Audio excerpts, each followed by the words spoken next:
It's that time of the year to set new goals, or get depressed that they're still the same goals from last year.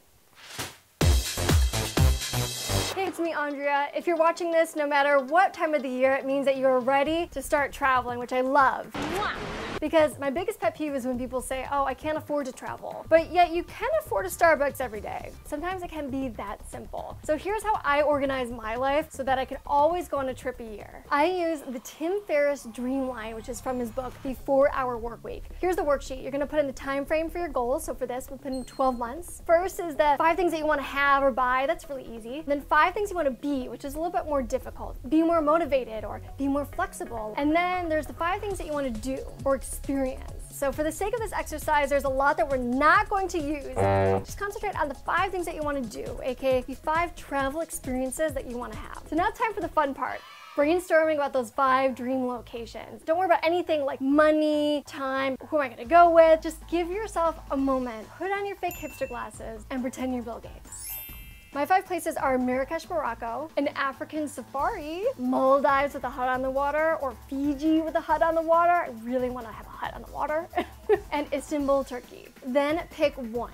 This is an important rule that I actually live by every day. Pick one thing that you want to accomplish in the day, or one thing that you really want to visit when you travel. Why? Well, it's psychologically proven that if you pick attainable goals, you're more likely to accomplish them. Secondly, it allows you to be open and flexible, especially when you travel. This is a time to be a little bit more realistic, but still dream big. My thought process is, Istanbul, Turkey probably will be safer in the future. Doesn't need to be this year. I just went to the South Pacific a little bit ago. That can wait a few years, but I've never been to Africa. When I think about Africa, I really do think of that iconic safari. So even if I went to Morocco, I feel like I wouldn't have gotten that African experience. So, African safari it is. And you know what? That just happens to be the most expensive trip on the list and one of the most expensive trips you can actually take. Oh no! But there's a reason for this, because I want to go really big, because most trips are going to cost like 1/10 of this. Now it's time for the cost. When it comes to travel, there's a lot of ways to cut costs, but that is another exercise. For this exercise, let's just do worst case scenario, high season, big cost. Let's crunch these numbers. You need the airfare, $2K during high season. Taxis to and from the airport. It's about $75 from my place to LAX. And I know from research that there's usually free shuttles when you do safaris in Kilimanjaro. The safari and the guides and everything, that's usually all included at around $7,500, including lodging and food. But just in case, let me add another $100 a day for food, shopping, $500, and then let's spend some extra money, $250, for if anything goes wrong. So I've padded this out. It's $11,500. Woo! Wow, that is a lot. You can do this. Now it's time to break it down, and this is a psychology game to make that goal attainable. So let's break this down per month. That's around $958 per month. Okay, that is not attainable. Let's break it down to a week. $221 a week.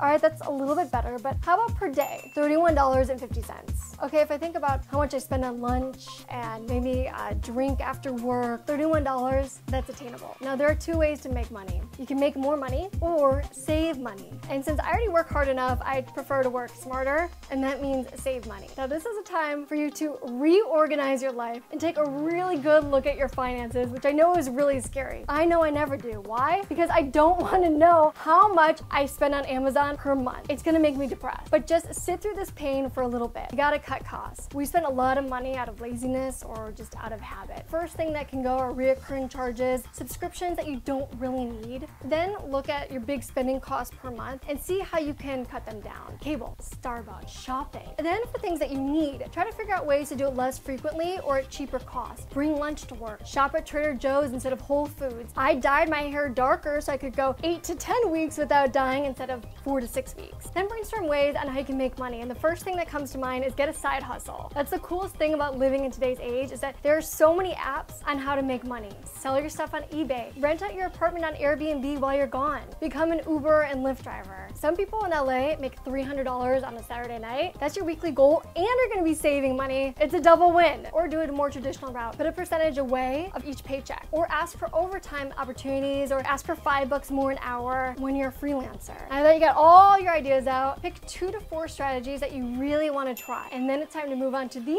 most important column, action items. Now write down one thing that you can do per day that takes 5 minutes or less that will move you towards your goal. The philosophy is everyone has 5 minutes. There's no excuse. You know how I know that? Because you made it this far in this video. Go through your last statement and write down what you can cut out. Pick one reoccurring charge that you want to cancel. Sign up for Airbnb. You get it. It'll keep you motivated and it'll keep you on track every single day. If you do this, you will reach your goal. It's just a matter of time. That's where Tim Ferriss's dreamline ends, but that's not where my worksheet ends. I call it Andrea's secret because unlike The Secret, which basically says, if you think about something every day, the universe will magically hand it to you. Listen, I don't think anyone's gonna be handing me a free trip to Africa by singing Toto alone in my room every day. I don't know the words down in Africa. No. But you'd be surprised at how many opportunities will present themselves by sharing it. When someone asks you, oh, what are you doing? Oh, I just signed up to be an Uber driver because I really want to go on an African safari this year. Not only does that totally elevate small talk, but sharing things does two things. One, it holds you accountable because next time that person follows up, you want to be further along. Secondly, you'd be really surprised at how many people want to help you with your travel goals. Whether that's just tips on how to save money, the best time of year to go. I'm not saying ask for anything. I'm just saying share it and keep your ears and eyes open. And use social media. Post on Facebook, hey, does anyone have any recommendations? Or seek out companies, DM them, hey, I'm really interested in going to this location. If you have any deals or discounts coming up, can you please send me an email? It doesn't hurt. Goals are really important. If you're not clear on what you want and where you want to be, you're more likely to make decisions of the moment instead of the future. And if you're just willing to sacrifice a little bit now, you will definitely be rewarded later. Let's get this thing started. Share in the comments below the top 5 places that you want to go this year, or if you've already decided the one place. Thank you guys so much for watching. Make sure to subscribe for more travel videos, and we'll see you next week. Bye! Africa, here I come!